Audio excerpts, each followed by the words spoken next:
¿Puede ser? Estamos siendo inundados sobre propuestas de economía verde. Nos hay que aprender a filtrar esa información, establecer criterios para saber cuáles son las propuestas que tienen un contenido adecuado y cuáles no. Y tenemos que hacernos algunas preguntas. ¿Es posible un mundo sustentable? Pues nosotros estamos apostando que es posible, pero hay gente que no cree que sea posible. ¿Qué es lo que sería necesario hacer? Estamos aquí contando con muchas cosas que pueden ser. Y entonces tenemos que rescatar de las diversas propuestas de economía verde aquellas que puedan ser desechadas, que no funcionan. Y tenemos que tener una visión de ecología de sistemas para estudiar esas propuestas, porque muchas de ellas tienen la visión todavía, ¿no?, de la economía, de crecimiento, ¿no?, de una ilusión vana de crecimiento. Tenemos que considerar lo que ha hecho las Naciones Unidas en 20 años atrás y hoy.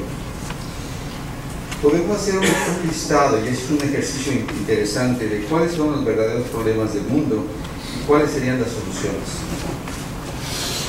Y para finalizar tenemos que descubrir que existe una superestructura que tiene el poder de la información global y tenemos que determinar, descubrir qué cosa es esa información global para cambiarla. Tenemos que considerar que después del crecimiento va a venir un clima que estamos viviendo, después un declive. Y que la idea de la transición va a exigir una sustitución del capitalismo, ¿no?, para un empoderamiento de la sociedad y un ecosocialismo comprometido con el establecimiento de sociedades ecológicas, autosuficientes, puede ser una idea interesante. Y esa propuesta tiene que incorporar también el decrecimiento. Con nuestra perspectiva debe considerar las ciencias más universales, son la termodinámica de sistemas abiertos, teoría general de sistemas, etc. Para poder hacer una síntesis, tener la perspectiva de la totalidad de los sistemas humanos. Y también reconocer que hay valor en el conocimiento y las costumbres de las poblaciones nativas, que trabajan en armonía con su medio.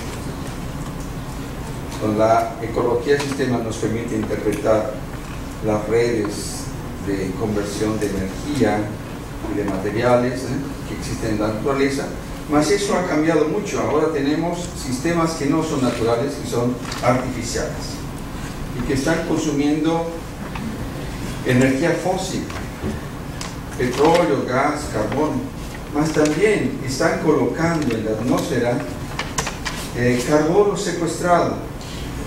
La energía fósil es carbono secuestrado, pero también calcáreo, el metano y el dióxido de carbono que están en el permafrost, los suelos congelados de Siberia, ¿no?, los glaciares, en las montañas, en las calotas polares, y eso puede hacer que el clima mude muchísimo. Entonces, ya no tenemos un sistema ecológico natural, tenemos un sistema ecológico artificial basado en el uso de recursos no renovables. Y los ecosistemas naturales disminuyeron hasta 10, 20%. Y ellos están sobrecargados porque tienen que desarrollar funciones ecosistémicas importantísimas en espacios muy, muy pequeños. Entonces tenemos que analizar el ciclo de consumo, porque ese es el más grave. El consumo actual no se basa en la biocapacidad productiva de la región, de la cuenca hidrográfica, no. Las cosas están viniendo de fuera, de lugares muy distantes, tanto los recursos rurales cuanto los minerales y el petróleo. Y ese sistema que uno piensa que sería el complemento de la producción, no complementa la producción. Él depende de recursos financieros y de información que vienen de fuera. Entonces, eso significa que existe otro sistema que está controlando este sistema. Y eso es la superestructura.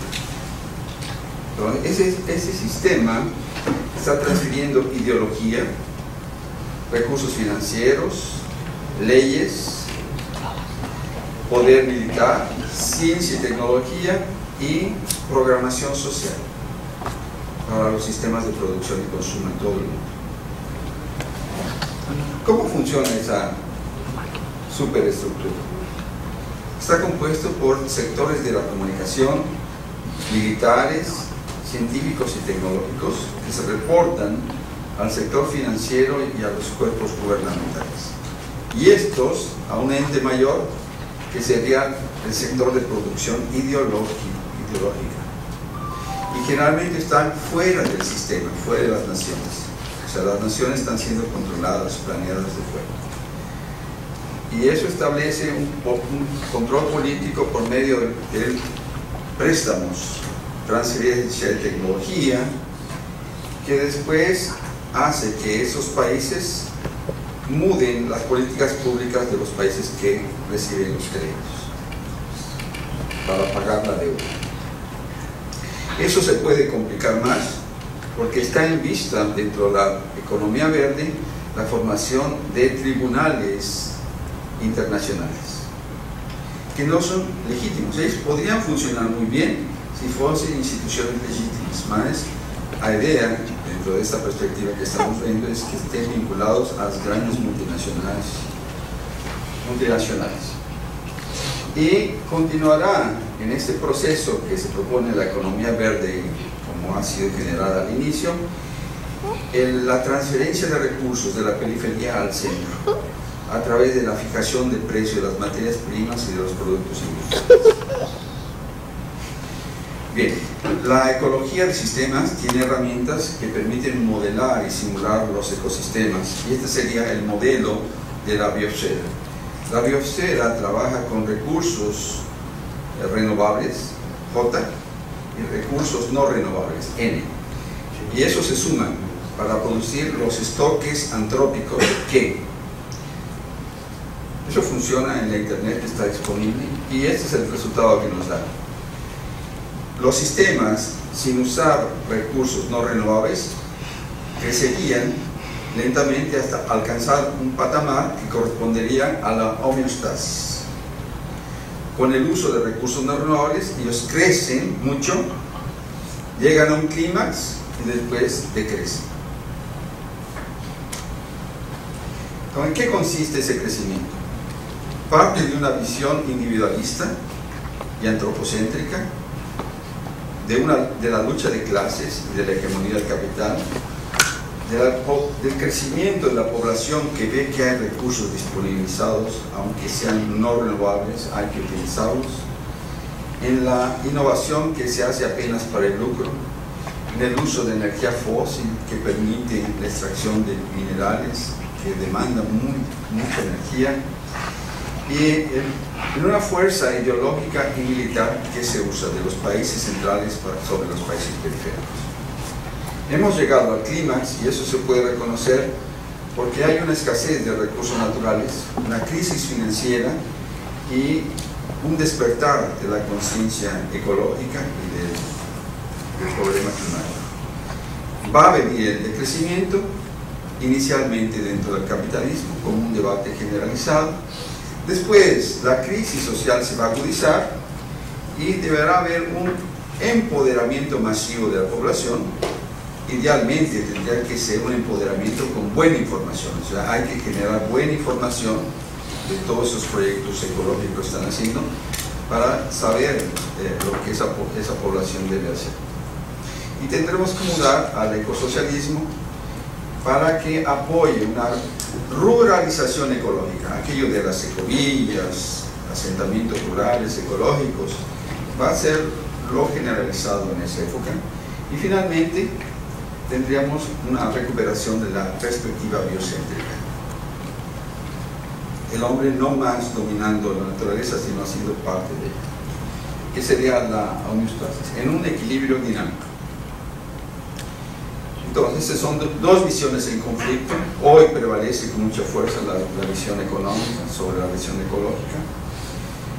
Podemos analizar los sistemas primitivos ecológicos, cómo ellos fueron dominados por los colonizadores, cómo que se puede recuperar ese sistema a través de una nueva cultura crítica en todos los lugares, y finalmente tener la perspectiva de declive próspero o del decrecimiento. Una imagen, una sinergia con la naturaleza, recuperar el medio ambiente y la sociabilidad. Entonces, llegamos a Río +20. Hay propuestas, pero hay que considerar lo que ha habido en el pasado. Y en el pasado, la población organizada en 1976 y en 1992 llevó las acciones. Pero aquello que se acordó en el año 92 fue desconfigurado totalmente por la acción estratégica de las empresas multinacionales y de los gobiernos asociados a ellas. Entonces no podemos más confiar en esos sectores. En lugar de que la Agenda 21 fuese un instrumento para la transición a una sociedad sustentable, se convirtió en un instrumento para aumentar el comercio internacional y crear una sociedad del consumo masivo. Entonces, atrás de lo que estamos viendo en Río +20 hay una propuesta de negocios, porque las empresas están en crisis. Entonces, quieren usar este mecanismo para crear un nuevo marco para el crecimiento de la economía mundial. Es ideología, con una pequeña parte de preocupaciones ecológicas y sociales, muy pequeña. Tendríamos que analizar cuáles son los sistemas, los problemas críticos de nuestras sociedades y las soluciones, uno a uno, los más importantes. Voy a citar algunos, apenas, no todos. Por ejemplo, el pico del petróleo, que es en lo que la industria usa como base de su crecimiento, su principal insumo. Y eso se agota en este siglo. Y los precios van a aumentar. ¿Qué es lo que hay que hacer? Un nuevo modelo de economía global con un intercambio justo entre las partes y con el compromiso de la transformación progresiva de los sistemas de producción y consumo para padrones sustentables. Y eso exige la recuperación de la sociabilidad y de los ecosistemas. Y así podemos hacer con las 10 causas más importantes, ¿no? Estas propuestas que se están discutiendo nacen dentro del marco conceptual del capitalismo. Y el capitalismo tiene el paradigma de trabajo que es inherente a él, el crecimiento continuo e ilimitado. No se puede confiar en eso. La gente que trabaja con economía ecológica reconoce que la tierra, los recursos de la tierra son limitados, que el uso irracional de esos recursos trae problemas, pero no se propone a cambiar. Lo que le falta a los economistas ecológicos es la voluntad política de transformar el mundo. Entonces, la etapa de crecimiento global mundial tiene que ser sustituida por un decrecimiento mundial.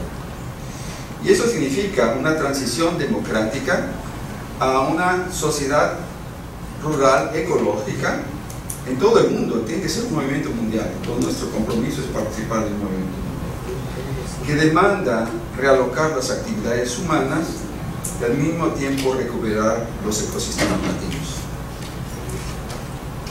La población en todo el mundo tiene que organizarse para conseguir buenas informaciones sobre ecología y política, para imaginar y promover el decrecimiento rumbo a una utopía sustentable.